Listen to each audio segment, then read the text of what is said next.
Hey everyone, welcome back to the channel.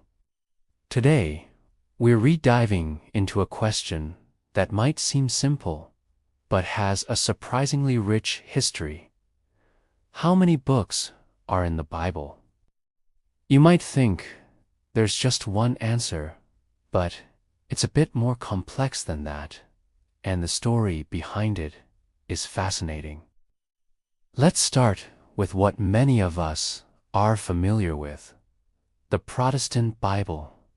If you pick up a King James Version, an NIV, or many other common translations, you'll find a total of 66 books.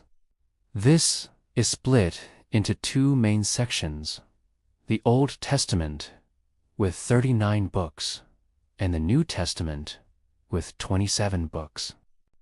The Old Testament tells the story from creation up to the time before Jesus, while the New Testament covers the life of Jesus, the early church, and prophecies about the end times. So, for millions of Christians around the world, the answer is 66. Simple enough, right? Well, hold on, because the story doesn't end there. If you talk to a Catholic friend, they'll tell you their Bible has 73 books. Why the difference? The Catholic Bible includes 7 additional books in the Old Testament, plus some extra chapters in books like Daniel and Esther. These are known as the Deuterocanonical books, which means second canon. Books like Tobit, Judith, and 1st and 2nd Maccabees are part of this collection. They were included in the Septuagint, which was the Greek translation of the Hebrew scriptures used by the early Christians.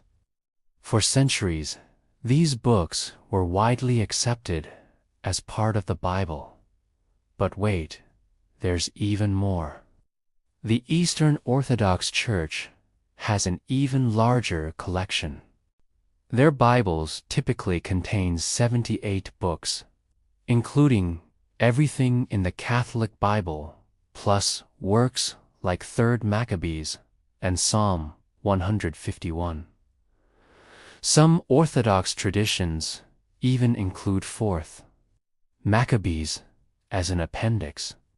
This shows that throughout history, different communities have held slightly different views on which ancient writings were considered divinely inspired scripture. So, is it 66, 73, or more? The answer really depends on which Christian tradition you follow. It's not about one being right and the others wrong. Rather, it's a reflection of the diverse and incredible history of how the Bible was compiled and preserved over thousands of years. It's a library of faith, and each tradition has its own unique shelf. Thanks for joining me on this biblical exploration.